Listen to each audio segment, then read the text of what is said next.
News.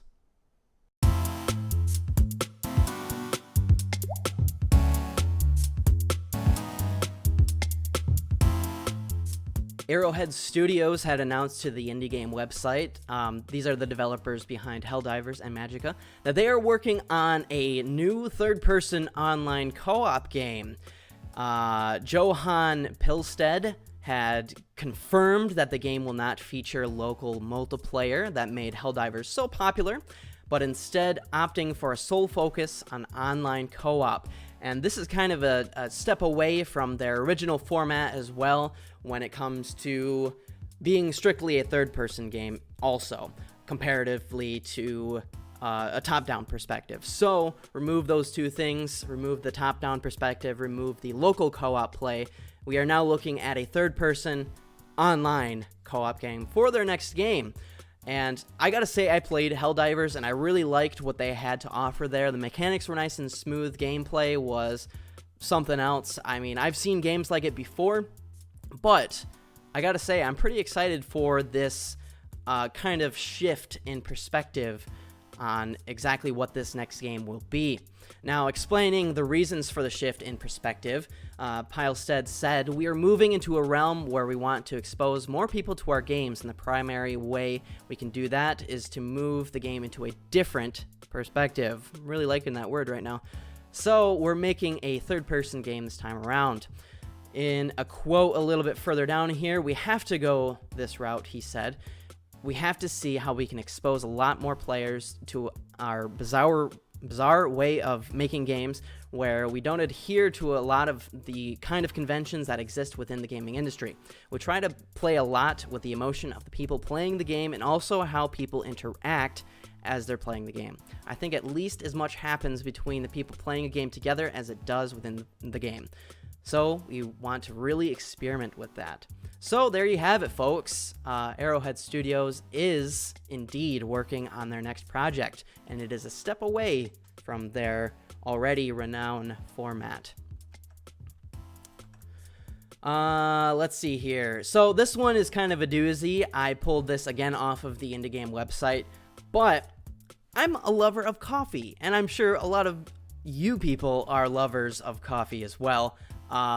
This one kind of struck me as a little bit funny, but Coffee Biz Tycoon hits early access starting this month. Now, I gotta say, this is pretty much exactly what you'd expect to see in any tycoon. You know, you have your simulation of being an entrepreneur, throwing together a coffee shop and gaining revenue from it, kind of tweaking prices to see how much income on this specific drink, and you're kind of throwing recipes or ingredients in and making your coffee shop unique in so many different ways. Again, it's very much like what you'd see in any tycoon type game. Some of the key features that you can see in Coffee Biz Tycoon are as follows: pixel perfect 2.5 graphics with dynamic lighting, 2 game modes, sandbox and scenarios, different locations to explore and decide where is the best location to run business, kiosk to brew coffee and sell it to customers, buy ingredients, place coffee machines and barista, set prices, promote, and make money. Now, I won't go into the other ones there. If you want to read this, this is on the Indie Game website, but I gotta say, this one kind of struck my fancy as I am a connoisseur of coffee. And who knows, maybe I will be playing this game in the near future. Action Squad Studios had announced that they are taking applications for their closed alpha testing for Iron Danger. Iron Danger is a story-driven, turn-based tactical RPG with simultaneous turns and time manipulation mechanics. Now, if you want to jump on board with this closed alpha testing, you do have to mosey on over to their Discord here. Hep had said, "We are happy to announce that we are now taking in applications for the closed alpha testing. In closed alpha testing, we are looking for feedback about the game as a whole. How does the game flow feel like? Are there major performance issues in some levels? Does the game feel fun? And so on." So yeah, if this game is something up your alley, I would advise you to go check this out and jump in that alpha testing, as it definitely benefits them in the long run as far as tweaking the game, finding little bugs, fixing those, and yeah, there you have it. Let's get back to the website here. On to our next story. I forgot to scroll up here because I was reading it. Discord had announced that their store is now live. Their store global beta is now live. Now, what is this, you may be asking? This store is kind of a brand new thing where you can purchase games and or their subscription. They have a new Nitro subscription, which includes all of what you pay for in the Nitro subscription already, but with one additional feature. Now, with this new feature, it's basically like Netflix for games is what they had said, and it's really interesting because this library will become ever growing, and with the Nitro subscription, you can play a bunch of their Nitro games virtually for free. I mean, yeah, it's $10 a month, but I mean, you have a vast library of so many awesome indie titles. I mean, look at, you can already see Hollow Knight right there. Now, I'm not 100% sure if it's all games will be available to Nitro, but I do know that if you are a avid Discord user like I am, you can now purchase games and purchase the subscription to play Nitro games, which is really, really awesome. I don't think we have any word on if any AAA type games are coming to Nitro quite yet, but I would imagine if this does take off that we will start to see those type of games within Discord. Moving on to our, let me refresh this, moving on to our Kickstarter game of the week, Toaster Ball by Couch Game Crafters. Some of you may be questioning, what the heck is this? And I gotta say, I got a chuckle out of this game. I really thought that this was kind of funny in so many different ways, mainly because just the overall mechanics and gameplay is different and unique. And let me get into it, because I really do have to like explain it for you to understand, or better yet, you know, the video does explain it well, better than I would, of course, so I will just talk after this video, as it is a pretty extensive video. Tonight, the most decisive match of this season. Two longtime rivals enter the field. Only one leaves with the cup. Watch Toaster Ball tonight, live on WSC.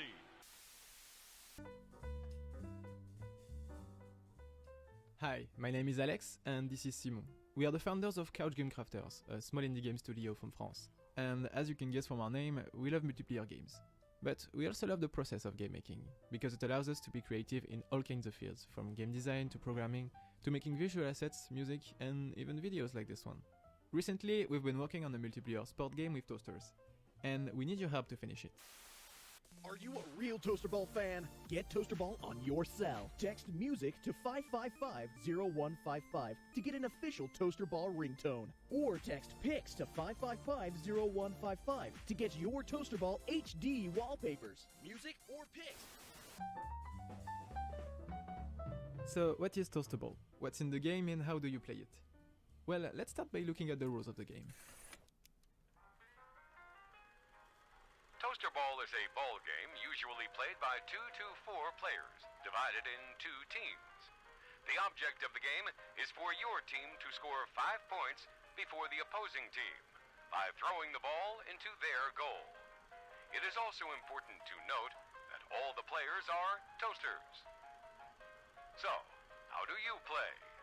To play with the ball, simply hold down one of the buttons on your toaster for a short time. Release it. And voila, your toast flies through the air, and so does your toaster. The longer a button is pushed down, the higher you will jump. But don't press too long, or you might burn your toast. Remember, each ejection also makes you jump. which allows you to move across the field with great agility. From there, any means are allowed to put the ball inside your opponent's goal. That's the basics of the game. And from there, we added a couple more things, like a button that can gradually make your opponent's goal bigger, different ways of serving the ball, and a lot of gameplay variants that are randomly chosen after each goal. We also designed a few minigames that would put the toasters in completely different situations. These are not playable yet, but with a little help from you, they soon might be. It's a new Toaster Ball card game! Whoa! Oh, your favorite toasters from Toaster Ball, now in trading cards! No way! Look, it's Marcus from TV. Awesome! Toaster Ball trading cards, a CGC toy. Children not included. So we need your help to finish the game. Toaster Ball is a small party game, and we don't want to make it an MMO or something, but we still want to pack it with as much ideas as possible and still be able to sell it at a fair price. We've already put together a free demo, but there's still a lot to add to the game. So, of course, the more of you help us, the more features we can add in the final version.